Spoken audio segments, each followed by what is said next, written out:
I need your warmth, human. Don't make me beg alien Huntress woman.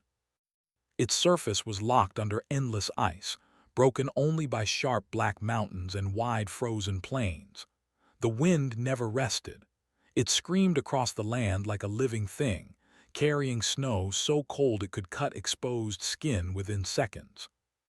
Even advanced scanners struggled to function here, yet something moved through the storm. Kelthira, a huntress of the Velari Dominion, advanced across the frozen ground with steady focus. She was tall, lean, and armored in adaptive combat gear that shimmered faintly with heat energy. Her species had ruled thousands of harsh worlds, and their hunters were feared across known space. This planet was nothing special to her. Her target was. Far ahead, buried beneath the ice, the Frostmaw Alpha waited. A massive predator, older than most civilizations, able to sense energy through stone and snow. The Dominion had offered great honor for its head. Kelthira had accepted without hesitation. She always did. Her visor displayed calm green data. Temperature, lethal. Wind speed, extreme. Threat level, manageable. Then the sky changed. Without warning, the clouds twisted inward, collapsing into a violent storm spiral. Sensors screamed as magnetic interference spiked beyond predictions. Kelthira stopped, raising her head. "That is unexpected," she muttered. The storm struck like a weapon. Energy slammed into her armor, overloading its thermal core. Warnings flashed red across her vision. Thermal system failure. Heat loss imminent. Kelthira stumbled as cold punched through her defenses. Velari bodies were not built for natural heat retention. Without armor support, their muscles stiffened quickly. She tried to retreat. The ice beneath her cracked. With a deep, thunderous roar, the Frostmaw Alpha burst from the ground.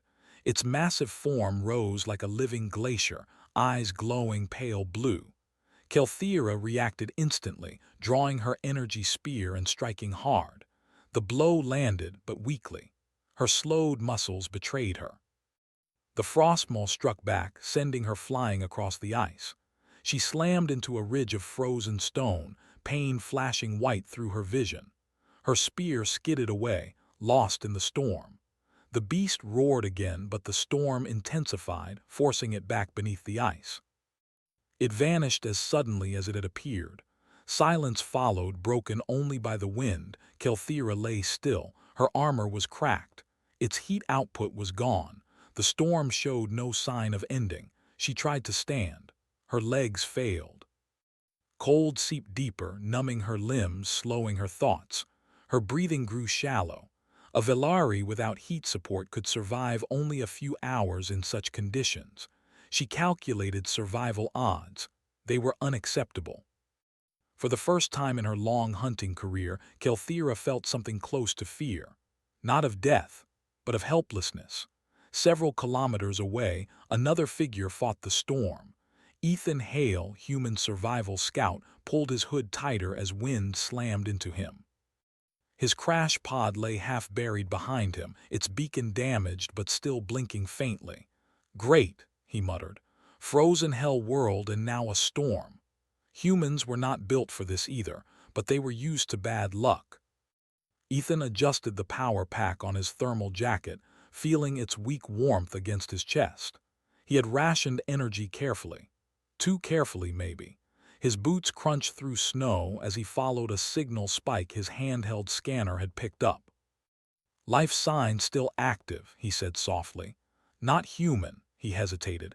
Everyone knew Velari hunters, dangerous, proud, deadly, but leaving someone to freeze was not something Ethan could do. Not again. He pushed forward. Kelthira barely noticed him at first, her vision blurred. Snow gathered on her armor. The cold gnawed at her core, shutting systems down one by one. She tried to activate an emergency beacon. Nothing. Footsteps approached. Her instincts flared weakly. She forced her eyes open. A human stood before her, smaller than her, softer. Wrapped in layered fabric instead of armor. His face was exposed, red from the cold, breath visible in the air. Of all beings, her body shook violently as her temperature dropped further. Pride screamed at her to remain silent. Survival screamed louder. "You," she said, her voice rough. "Human." Ethan knelt a few steps away, keeping his hands visible. "Easy, you're hurt." She tried to rise again and failed. Pain shot through her side. Her breath came out in short, weak bursts. "My thermal systems are destroyed," Kelthira said. "I am losing heat." Ethan's eyes widened slightly. "You're freezing." She hated how weak she sounded. "Your species," she continued, forcing the words out, "produces significant body warmth." Ethan froze. "You're asking." "I need your warmth, human," Kelthira said sharply. "Do not make me beg."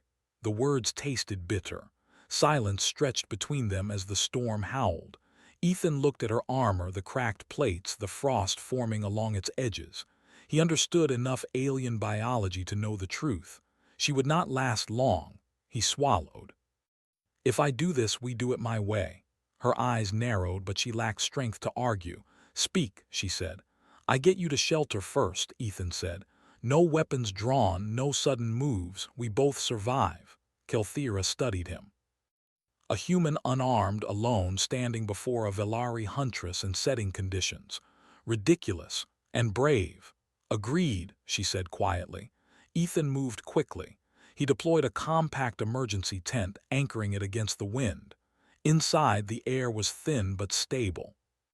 He helped Kelthira inside, grunting under her weight. She was heavier than she looked. Once inside, he activated the tent's small heater. It barely dented the cold. "Not enough," he muttered. Kelthira's body shook harder now.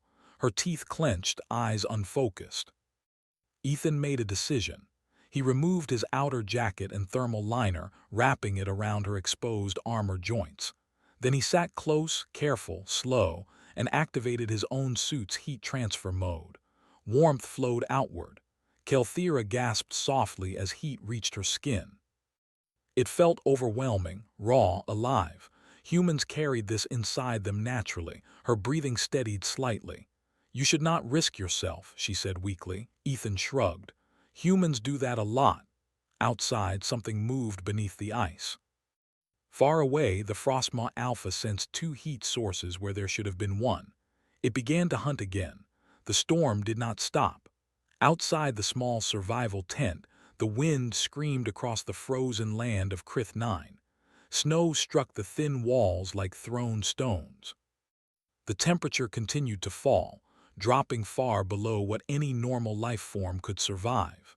Inside the tent, two very different beings sat close together, sharing what little warmth they had. Kelthira's breathing was still slow, but it no longer felt like ice was crushing her chest. The human's heat flowed through the damaged sections of her armor, spreading across her skin. It was not strong, but it was steady. Steady mattered. Ethan sat with his back against the tent pole, jaw tight as cold bit into his exposed arms. He kept his eyes on the tent's power meter. The heater would last only another hour. After that, they would rely on each other. "You are losing heat now," Kelthira said quietly. Ethan nodded. "Yeah, but humans are good at holding on." She turned her head slightly, studying him. His teeth were clenched, his hands trembling, yet his eyes remained focused. He showed no fear toward her, no anger, no hesitation. This confused her more than the storm. "Why?" she asked. "Why what?" Ethan replied. "Why assist me?" Kelthira said. "My people are feared, hated, your kind avoids us." Ethan exhaled slowly. "We also help strangers, sometimes even enemies." "That is illogical." He gave a short smile. "So people tell us." A deep vibration rolled through the ground beneath the tent. Kelthira's eyes widened. "The Frostmaw," she said. "It hunts by heat." Ethan stiffened. "It can sense us." "Yes," she replied. "And now there are two heat sources instead of one." Outside, the ice cracked. Ethan reached for his scanner and checked the readings. The signal spike was growing stronger. The creature was moving closer. "We can't stay here," he said. "You cannot outrun it," Kelthira replied. "And I am not yet fit to fight." Ethan looked around the tent, his eyes scanning every piece of gear. His mind worked quickly, as it always did when things went bad. "Then we don't run," he said. We hide, Kelthira frowned. Hide from an apex predator. Trust me, Ethan said. Humans have been hiding from stronger things for a very long time. They moved carefully. Ethan packed the tent while Kelthira forced herself to stand. Pain burned through her side, but she stayed upright. Pride demanded it even now. They followed a narrow ice ridge that led toward a cluster of broken rock formations. Ethan knew rocks meant cover and cover meant options. As they walked, Kelthira noticed something strange. The human did not complain. His steps were slower now. His skin had turned pale, his movements stiff. Any Velari in his condition would have collapsed already, yet he kept going. You are approaching dangerous heat loss, she warned. Not my first time, he replied. That answer stayed with her. They reached the rocks just as the ground shook again. A massive shape moved beneath the ice, circling. The frostmaw was close. Ethan led them into a narrow gap between two frozen stone walls. The space was tight, barely enough for both of them. Sit, he whispered. They pressed against the rock as snow filled the air. Ethan pulled out a small device and planted it into the ice behind them. Kelthira watched. What is that? Heat decoy, he said. Old mining tech. Burns hot for a short time. Moments later, he activated it and threw it across the open ice. A bright flare of heat bloomed. The frostmaw erupted from the ice with a roar, charging toward the false signal. Its massive body shook the ground as it slammed down, tearing into empty snow. The real heat sources remained hidden. Kelthira stared in disbelief. You deceived it, she said. Ethan nodded. Brains beat muscle more often than people think. The creature circled, confused, then vanished back beneath the ice. Silence returned. Kelthira released a slow breath. That should buy us time. Ethan slumped against the rock, finally allowing exhaustion to show. His hands shook harder now. His breathing was shallow. Kelthira felt something unfamiliar tighten in her chest. Concern. You are failing, she said. Yeah, he replied honestly. Little bit. Without speaking, Kelthira adjusted her position and pulled him closer. She redirected what little heat her armor could still produce toward him. Ethan looked up, surprised. You don't have to. I will not survive without you, she said, and you will not survive without warmth. It was simple truth. They sat together as the storm slowly weakened. Time passed strangely on Krith 9. Minutes felt like hours. Kelthira's strength continued to return little by little. Ethan's faded just as slowly. She studied him again. His species was smaller, slower, less protected, yet they endured. How does your kind survive? She asked quietly. Ethan smiled faintly. We adapt, we share, we keep going even when logic says we shouldn't. That sounds inefficient. Maybe, he said, but it works. A faint signal beeped from Ethan's scanner. He looked down. That's my beacon, it's stabilizing. Hope flickered. Kelthira activated her own emergency transmitter. This time it responded. A rescue signal shot into the sky, but relief did not come easily. Kelthira knew her people. The Velari will arrive, she said. They may not welcome you, Ethan shrugged weakly. Figures. She hesitated, then spoke with quiet strength. I will speak for you. Ethan met her gaze. Why? Because, she said, you shared warmth when it would have been easier to walk away. The ground shifted again, but this time the frostmaw did not rise. High above, engines cut through the clouds. Rescue was coming. And somewhere deep inside Kelthira's thoughts, a truth formed that would never leave her. Humans were not weak. They were stubborn. They were adaptable. And when everything else failed, they endured. The screaming wind weakened into a low howl, and the endless snow slowed to a gentle fall. The frozen sky above Krith 9 cracked open, revealing a pale blue glow from distant stars. Kelthira stood slowly, testing her balance. Pain still burned through her side, but her body responded again. Her armor was damaged, yet enough systems had recovered to allow movement. She was a huntress once more. Ethan remained seated against the rock wall. His face was pale and his breath came out in short clouds. The danger had not passed for him. "You should remain here," Kelthira said. Ethan shook his head. "Not happening." She turned to him. "The Frostmaw Alpha still lives. It will return. If we wait, it will hunt us again." "Then we finish it," Ethan said. Kelthira studied him. He could barely stand, yet his eyes held the same quiet determination she had seen before. Humans truly were strange. "This hunt is not yours," she said. Ethan pushed himself up, using the rock for support. "Maybe not, but I'm already part of it." She considered this, then nodded once. "Very well, we hunt together." They prepared quickly. Kelthira recovered her energy spear from beneath the snow. The weapon hummed softly as it powered on, its blade glowing faintly blue. Ethan checked his remaining equipment: 2 heat charges, a damaged scanner, and 1 compact explosive used for mining rock. Not much. "Your weapons are crude," Kelthira said. Ethan smiled weakly. "They don't have to be pretty." They moved across the ice carefully, following the faint tremors beneath their feet. Kelthira led the way, her senses focused, her movements controlled. Ethan followed, marking terrain and checking the wind. The Frostmaw Alpha was learning. It did not charge blindly this time.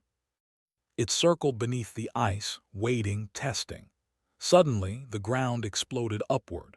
The Frostmaw burst out between them, its massive jaws snapping shut where Ethan had stood seconds earlier. Kelthira reacted instantly, driving her spear into the creature's thick hide. The blade pierced but did not go deep enough. The Frostmaw roared and struck her with its armored head, sending her flying across the ice. She slid hard, crashing into a ridge. Ethan shouted her name. The creature turned toward him. He ran, not fast, not strong, but smart. Ethan sprinted toward a narrow ice trench he had spotted earlier. The Frostmaw followed, its weight cracking the surface behind him.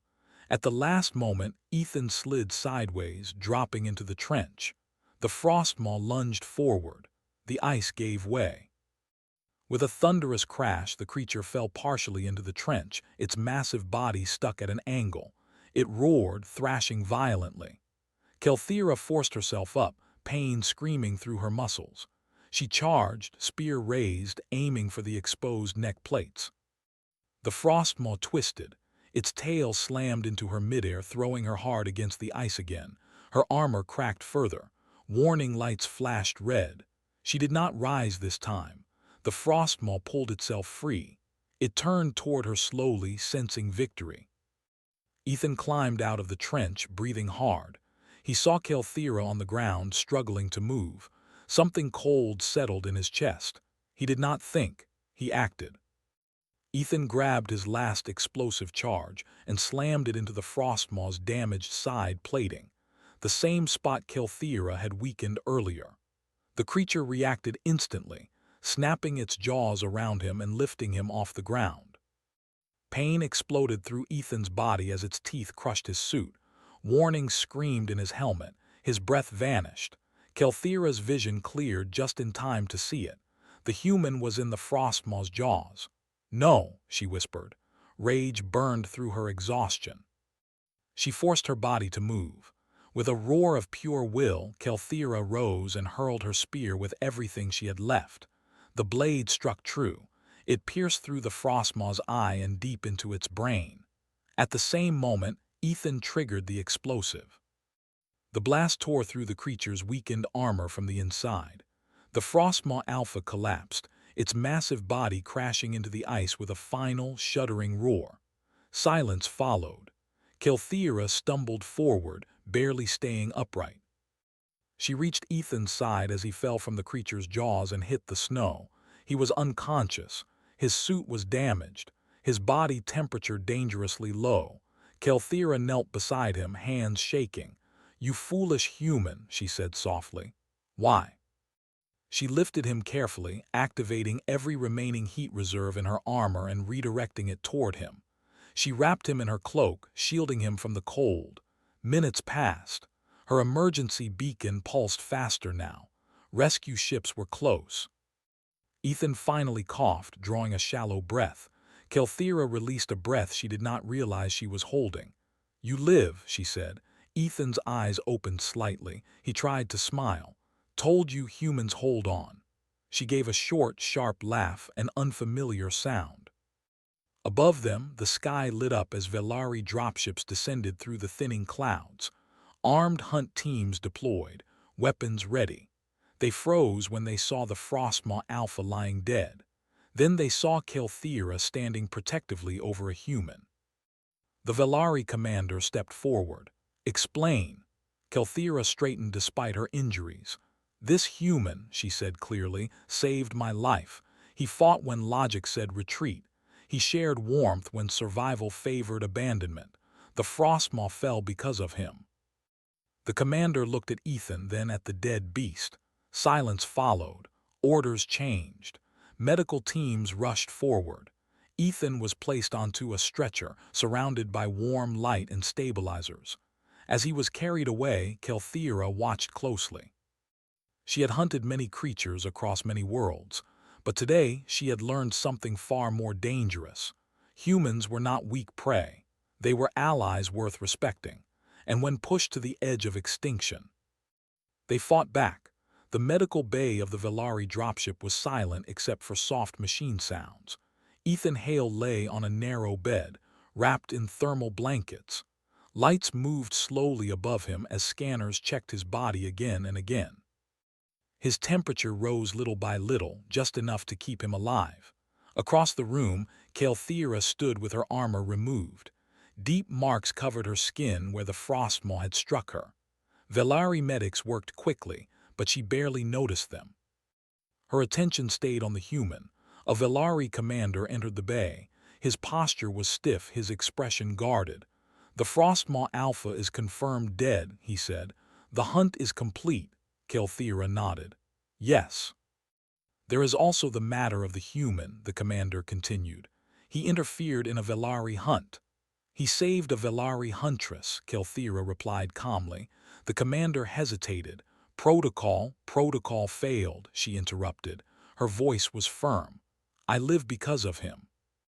Without his warmth, his planning, and his refusal to abandon me, the Frostmaw would still walk this world." The commander studied her for a long moment. Kelthira did not lower her gaze. Finally, he spoke. "Your words will be recorded." "They must be," she said. Ethan woke slowly. At first he thought he was dreaming. The air was warm. The pain was distant. He opened his eyes and saw smooth metal walls and glowing symbols he did not recognize. "Well," he muttered, "this is new." A familiar shape moved into his view. Kelthira stood beside his bed. "You are awake," she said.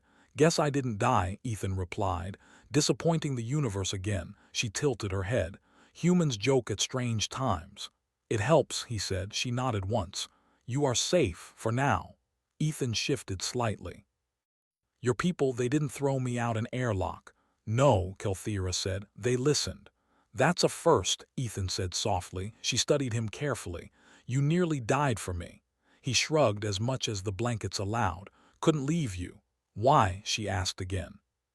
"Even now, your answer matters." Ethan thought for a moment. "Because if I did, I wouldn't like the person I became." Kelthira looked away. Something inside her settled into place. Hours later, the dropship reached orbit. Below them, Krith 9 remained silent and frozen, its greatest predator gone. In the command chamber, Velari leaders gathered. Holographic displays showed the Frostmaw's body, the battle site, and recorded sensor data. At the center stood Kelthira. She spoke without anger or pride, only truth. "Humans are classified as physically limited," she said. "That classification is incorrect." Murmurs spread through the chamber. "They lack our armor, they lack our strength, they lack our technology," she continued. "Yet they survive environments that should kill them. They adapt, they plan, and when faced with death, they do not abandon others." One elder spoke. "You risk your honor defending a lesser species." Kelthira met his gaze. "I risk nothing, I report reality." She gestured and the footage played, Ethan sharing warmth, building decoys, placing himself between her and the Frostmaw. Silence followed. "The human could have fled," she said. "He could have survived alone. Instead, he stayed. That choice ended the Frostmaw Alpha. The elders exchanged glances. Finally, the lead commander spoke. "What do you propose?" Kelthira straightened. "Change humanity's classification. Mark them as extreme survival specialists. Advise all Velari forces to treat them with respect." The decision was not immediate, but it was inevitable. Ethan was returned to human space 3 days later. A small escort of Velari ships accompanied the transport, a gesture that shocked many observers. Reports spread quickly across trade networks and military channels. A human had saved a Velari Huntress. A Frostmaw Alpha was dead. A single act of shared warmth had altered interstellar records. At a remote human station, Ethan stepped onto solid ground again. His legs felt weak, but he stood tall. Kelthira accompanied him to the docking ramp. "This is where we part," she said. "Guess so," Ethan replied. "Try not to freeze without us around." She gave a short breath that might have been laughter. "You will be known among my people," she said, "as will your species." "That good or bad?" Ethan asked. She considered him carefully. "That depends on how the galaxy treats you." She paused, then added, "If my people ever face extinction, I know which species I will seek." Ethan nodded. "Humans will answer." She turned and returned to her ship. Months passed. Across the galaxy, new reports emerged. Humans surviving on death worlds. Humans enduring sieges longer than predicted. Humans holding the line when stronger species retreated. The Velari archives updated. Humanity. Do not underestimate. On a quiet station far from Krith 9, Ethan sat near a viewport watching stars drift by. He held a small Velari token, an honor mark Kelthira had left behind. He smiled faintly. All he had done was share warmth, and the galaxy had learned what that meant.